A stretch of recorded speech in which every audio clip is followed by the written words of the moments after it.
You good. Shukran.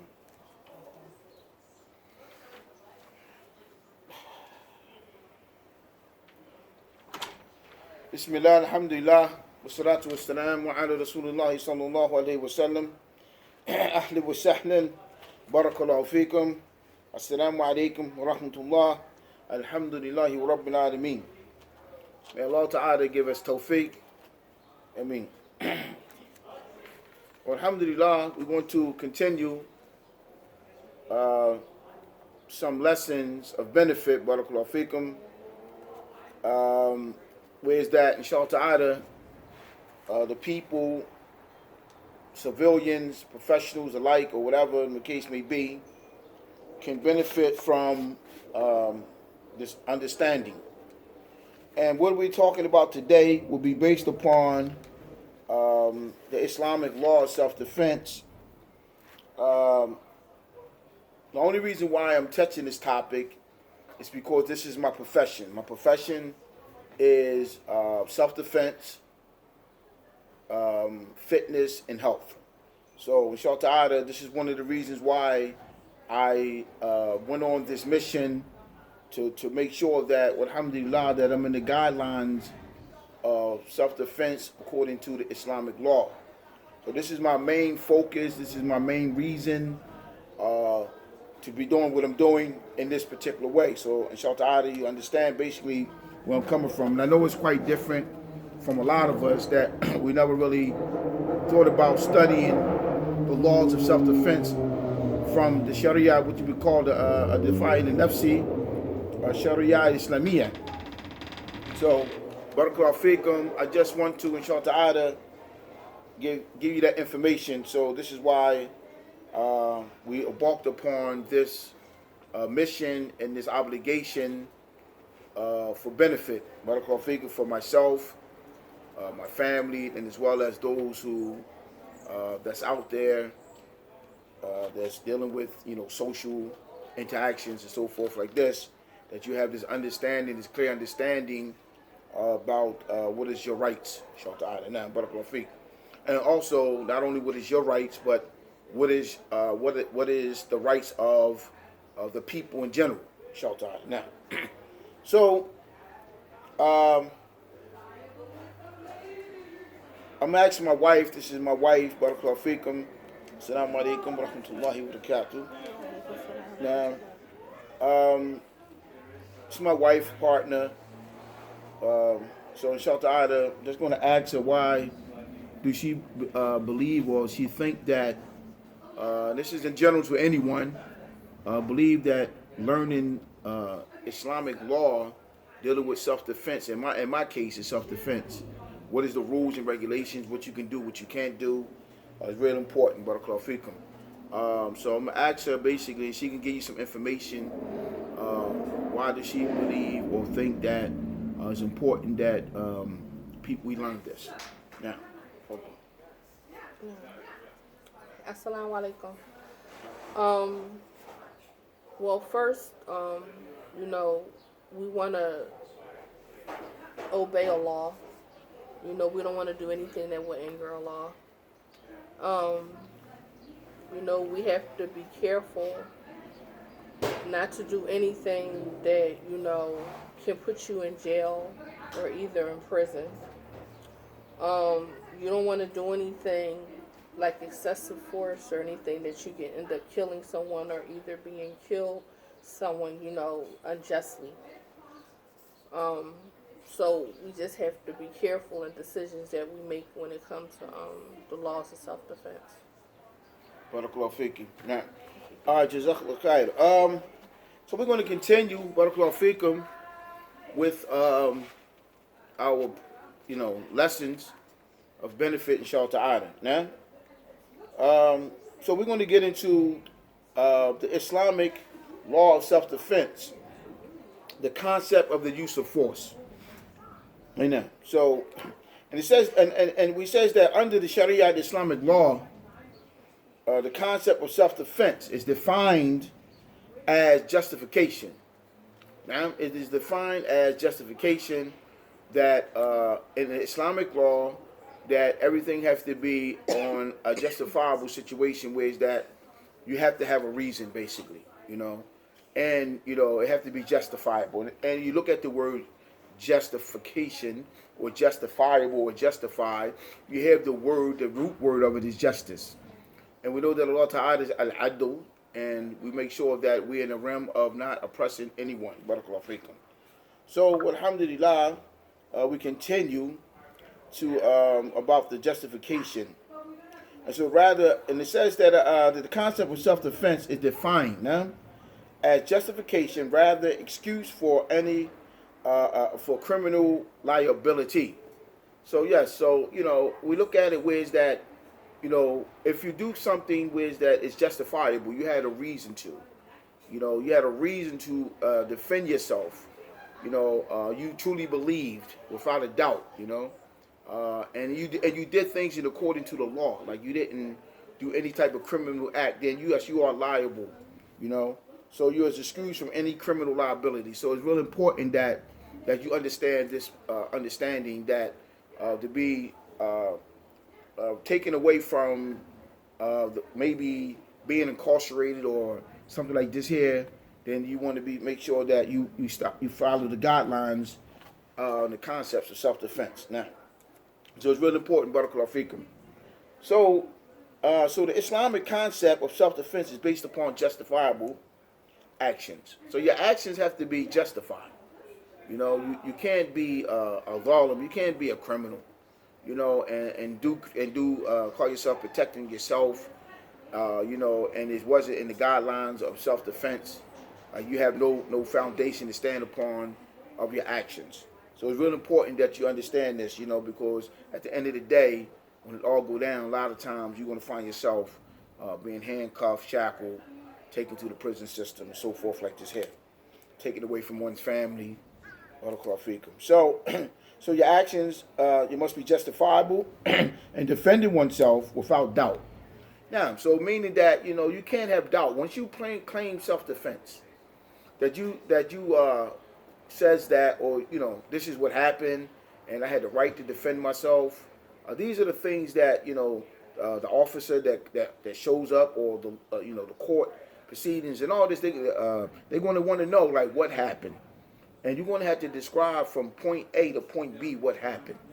How it happened, when it happened, why it happened, what time was it, what was said, why do you really believe that, you had the right to defend yourself in the way that you defended yourself, because you have to explain why this person is laying down. You really going to have to explain that. So it's really important that you understand that, upon encountering with the law, you're going to have to explain exactly what happened in detail. So it's very important that you understand this. So we know that defending himself without doubt. So you can't have no doubt. You can't say basically, well, I think this would happen. Or am I sure? I'm not sure. You have to cross-examine yourself. So the bottom line is you want to make sure that you think about everything. You got time to think before the police get there or the officers get there, and you have time to really get your thoughts together if you can at this particular time. Because someone might be really hurt that tried to hurt you, and you might have to explain to what happened. So it's real important, inshallah, that you try to stay focused, try to calm down, take some breathings, and try to stay focused and replay it through your mind. Play it through your mind what happened. So that means that you won't contradict your statement, because once you contradict your statement, that is enough information for the prosecutor to prosecute you under the statute of a violent crime and not of statute of self-defense. So it's really important that you understand that. What you say from your mouth is going to be for you or against you. So we want to make sure we understand that. So we're going to explain basically what's going on here. So the meaning of justifiable actions is only if the person really believes without doubt. So if I truly believe, like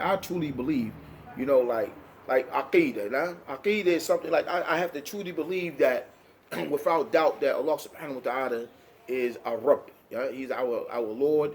and that he's the creator of the heavens and the earth, and so forth like this, and he is the Maliki Yawmiddin, he's the master of their judgment.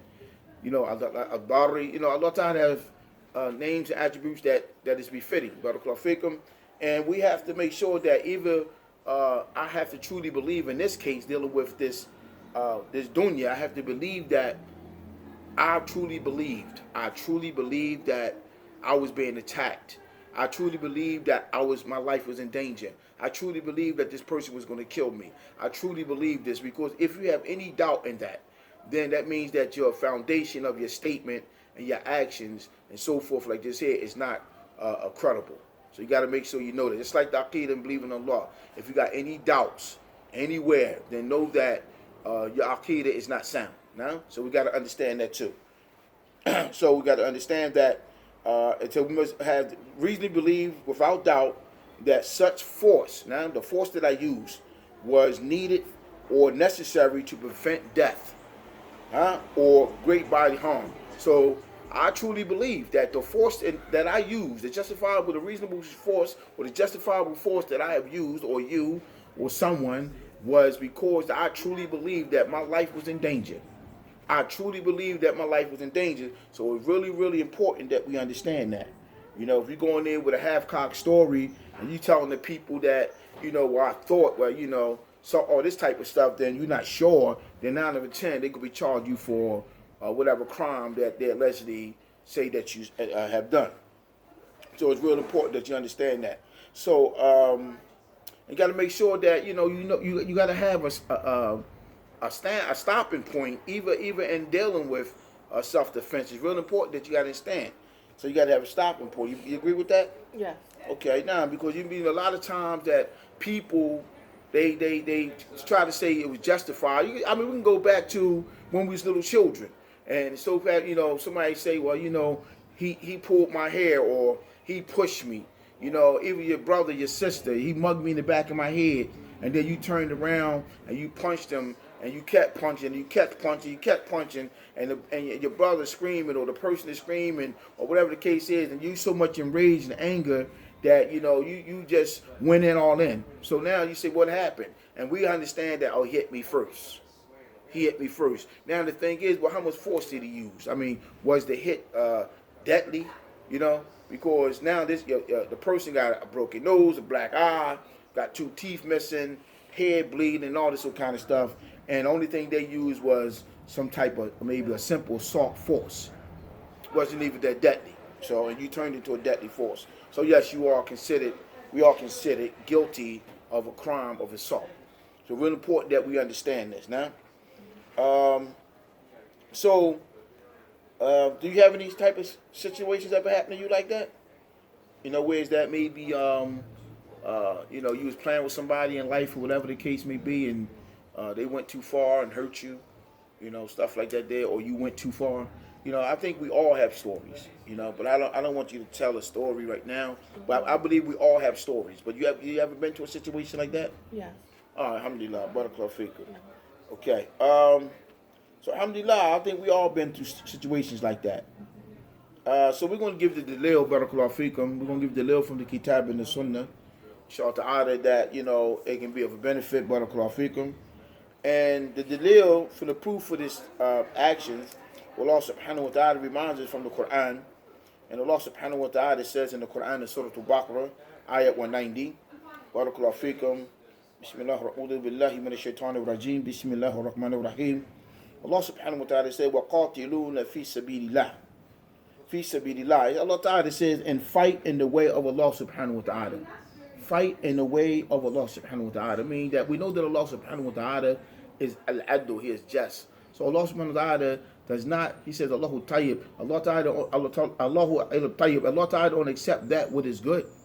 So if we do anything that is displeasing to Allah subhanahu wa ta'ala, it will be rejected. It is not from Allah subhanahu wa ta'ala when we do something that is not befitting, it's not righteous. So when we do things and it's not in accordance to the Sharia of Allah subhanahu wa ta'ala, they know that it's been rejected. So Allah ta'ala says in the ayah, وَقَاتِلُونَ فِي سَبِيلِ اللَّهِ, and fight in the way of Allah subhanahu wa ta'ala. Then He said, عَلَى الَّذِينَ يُقَاتِلُونَكُمْ, and then He said, and fight those, right, those who fight you. fight those who fought you. So that means that if no one doesn't attempt to hurt me, I do not have the right to attempt to hurt that individual. We don't. You agree with that? Right, because Allah subhanahu wa ta'ala reminds us, right? He said, fight those who fight you. So it's real important that we understand that. So all that that we being oppressors, we think we just go up and sucker punch somebody, or because they looked at you, or they said something about our thobe, or they may say something about our mama, or our niqabs and so forth like this here, that the brothers wear and the sisters wear our dress, according to the Islamic code, the Sharia, that we get upset and we want to go act niggly, so forth like this here, and we want to go out there and start fighting and all this kind of things, and no one really laid a hand on it. We know that the Messenger of Allah sallallahu he been through a lot of ridicule, They've been through a lot. Rasulullah sallallahu been through a lot. He went through a lot to establish this religion, barakallahu fikum. And a lot of times, he had the right. He really had the right, far as humanity wise. If all the stuff that they did to him, they spit on him, they rocked him, they put thorns on the road for his feet, they choked him at the Kaaba. These are real stories. This is our history, and not one time did he go and try to hurt anyone, which he was more in control to do that, and he didn't. Barakallahu fikum. Okay, so but we just want to make sure that we understand that. Barakallahu fikum. Amen. All right, so we have Allah subhanahu wa ta'ala. I'm gonna get a little voiceful. I got some music all of a sudden coming from somewhere real loud. So inshallah ta'ala, I'm just trying to continue the best way I can. Barakallahu fikum. All right. So Allah subhanahu wa ta'ala says, Alladhina yuqatilunakum, right? And he said, and fight those who fight you. And then Allah subhanahu wa ta'ala says, Wala ta'tadu. And it says, but do not transgress. And then Allah subhanahu wa ta'ala said, Inna Allah la yuhibbu al-mu'tadin. He said, indeed, Allah do not transgress. Now, so we know that Allah subhanahu wa ta'ala in this case reminds us that he do not support what? He said, do not transgress and do not transgress and Allah ta'ala does not love the transgressors. Barakallahu fikum. So Allah subhanahu wa ta'ala says how to have discipline. Now, so we know that how to have discipline is in an encounter with a predator. So how to have discipline when you encounter with a predator, now a robber, a murderer, a rapist, an intruder. So all of these things are important that when people so-called they don't know the laws, they come and they move in people communities or they move into communities and stuff like this, the first thing people should really know is the law. What is their rights now? Because a lot of times you don't know the rights. So it's important that we understand this. So we got to know what is the discipline. So we have to have discipline, right, in order to be in accordance with Islam. So the first thing that we're going to go through is at-taqwa. It's at-taqwa. Okay? So at-taqwa is which is fear of Allah subhanahu wa ta'ala. Now, at-taqwa is the fear of Allah subhanahu wa ta'ala. So it's really important that we understand what the taqwa is. Now, so the taqwa is an Arabic Islamic term. It's an Arabic Islamic term for being conscious, for being conscient of Allah subhanahu wa ta'ala, of truth and rational reality, piety, fear of Allah subhanahu wa ta'ala. So it's really important that we understand what what taqwa is. So inshallah ta'ala, so we're going to go in.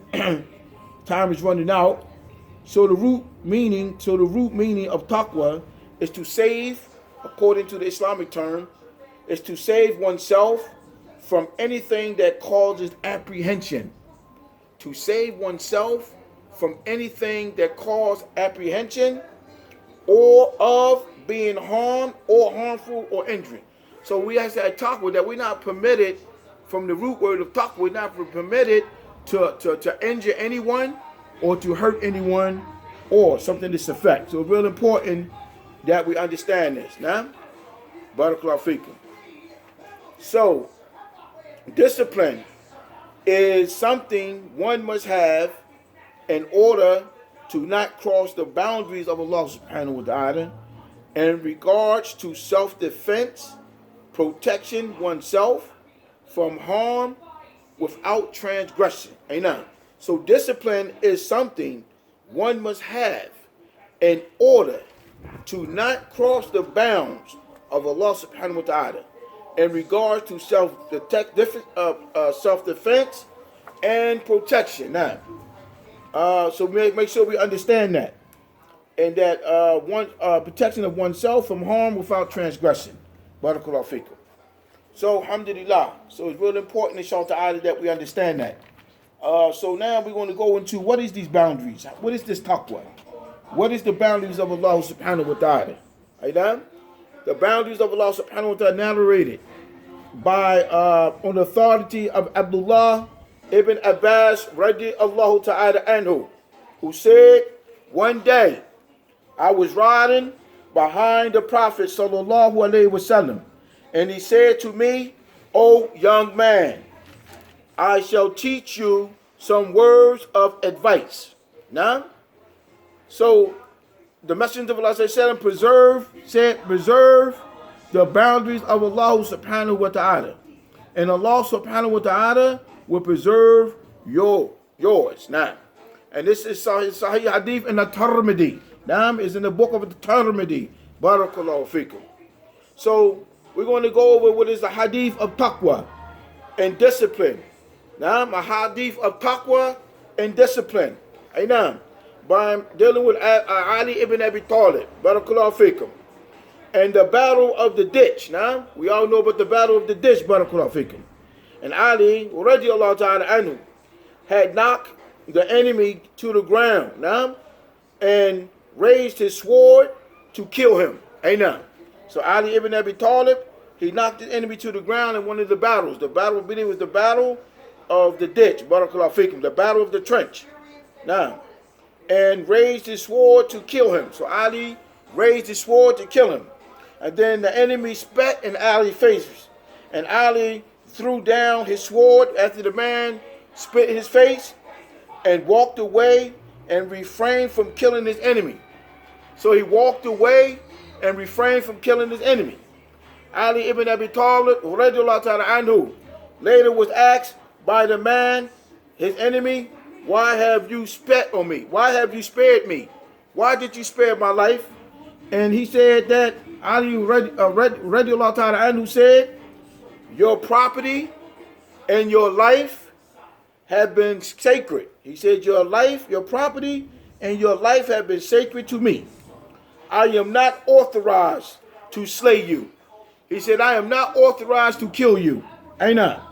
So I can receive permission to kill only the holy combat, those who are in war with me, in self-defense. Now, in self-defense that have been commanded by Allah subhanahu wa ta'ala. So we know here that Ali ibn Abi Talib, he refrained himself from killing the man unjustly because it was not part of the condition of self-defense. So we know that from that story, from the hadith, that we know that Ali ibn Abi Talib never killed the man. Barakallahu fikum. So he controlled his anger. He controlled his emotions. He did not let anything get him upset. Barakallahu fikum. Although he had the right to do what he wanted to do, but Ali ibn Talib didn't do that. Barakallahu fikum. He feared Allah subhanahu wa ta'ala. He did not cross the boundaries of Allah subhanahu wa ta'ala. Now, so also Ali became angry. And also he became angry though. Ali became angry, and because of that, he did not pursue the enemy. Now, but he became angry, but because of the haqq, the Sharia, he did not pursue the enemy. He did not come upon and try to take out the enemy at that particular time, or the one that transgressed against him. Barakallahu fikum. So we know that in this case, that he feared Allah subhanahu wa ta'ala, that he established the taqwa, that he established the discipline, and he knew about the boundaries of Allah subhanahu wa ta'ala. And this is a good example for us. Barakallahu fikum. Amen. So he did not pursue the person because it was not in accordance to the command of Allah subhanahu wa ta'ala. Amen. So discipline is important. Discipline is of utmost importance, barakallahu fikum. So when engaging in defending one's life, now, so you have to have discipline. What I mean by that, it may be a person that spit in your face. And we know that someone spit in your face or someone doing something to you, but it's not nothing physical. Like to say, like for instance, someone talking bad about you, put a rumor out about you, anything that is non-violent, basically, now, and you try to take it upon yourself to hurt this individual, or that person may try to hurt you, and the force that they was using was at a lesser degree, and you used it a higher degree to protect yourself. So that means that we're wrong. So we must have discipline by remembering Allah subhanahu wa ta'ala, by establishing the taqwa, by establishing the discipline, by establishing also the boundaries of Allah ta'ala. Now, so it takes a lot of practice, now, a lot of taqwa, a lot of belief. So I'm going to give you a scenario. This scenario is based upon, someone, you're walking down the street now, and we're going to try to establish taqwa here. It's real important. So we was walking down the street, and you hear a woman or a girl screaming. You go to the area or place where you heard the noise, so you walking down the street and you hear a man or someone screaming, and you go to that area where the noise is located. Barakallahu fikum. So I'm just taking that as a scenario where a woman may be in the alley being raped, or a woman may be in the alley getting robbed, or something to this effect, and you walking up the street and you may hear this. So barakallahu fikum, what you want to do is you want to see basically what are you going to do in this case. In this case, we're going to find out that once you get there, you can't help but see someone being raped or robbed, etc. Now, so you don't want to get involved, right? You don't want to get involved. You said, man, I ain't getting caught up in that mess, basically, because you was told to mind your business even at a young age. And a lot of us don't get involved because, you understand, of the young age. Now, or when you're a young age, they tell you, man, you better not do this, you better not say this, right? And I understand, it's street code, right? I'm not for that really either, but when it comes to establish the justice, when it comes to establish the adl, dealing with the kitab and the sunnah, right? It's something that is upon us. Barakallahu fikum. Now, so we go on to say that you can't help but see someone being raped or robbed, etc. You don't want to get involved because you were told to mind your business even at a young age. Barakallahu fikum. So you keep walking and do not get involved. So later you find that the person was raped and killed, a young girl or a woman. Okay, I understand. That is your choice. That's your choice. Barakallahu fikum. All right. But now we're going to give another scenario. This is scenario number 2. Barakallahu fikum.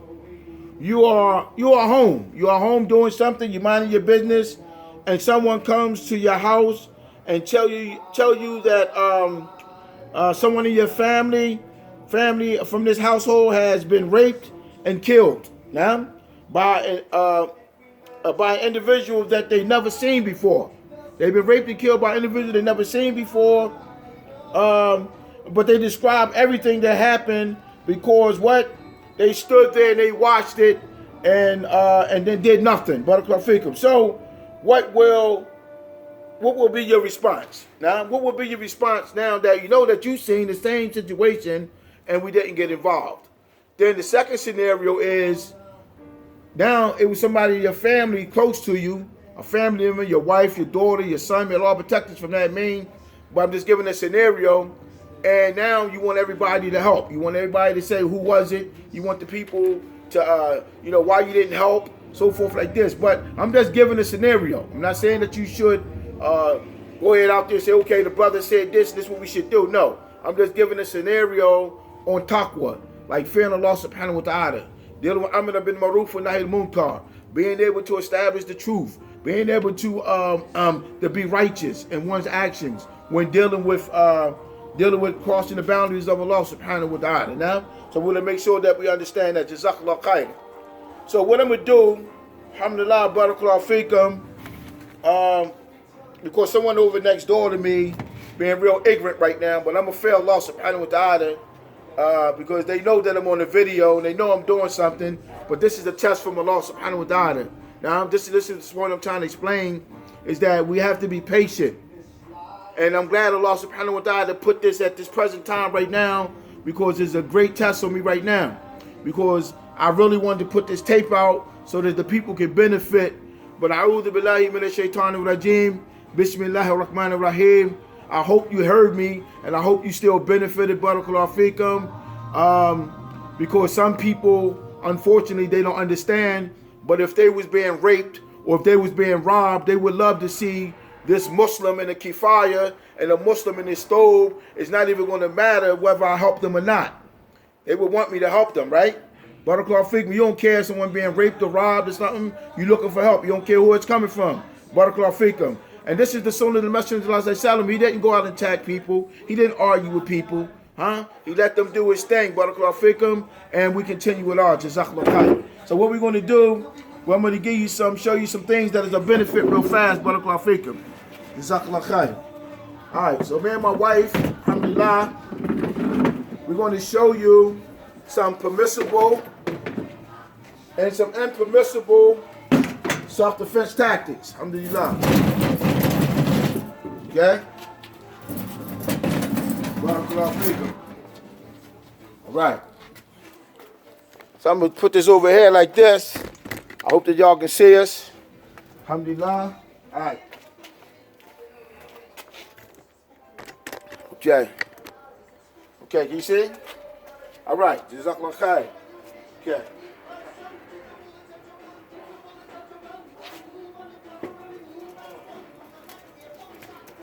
Okay, here we go.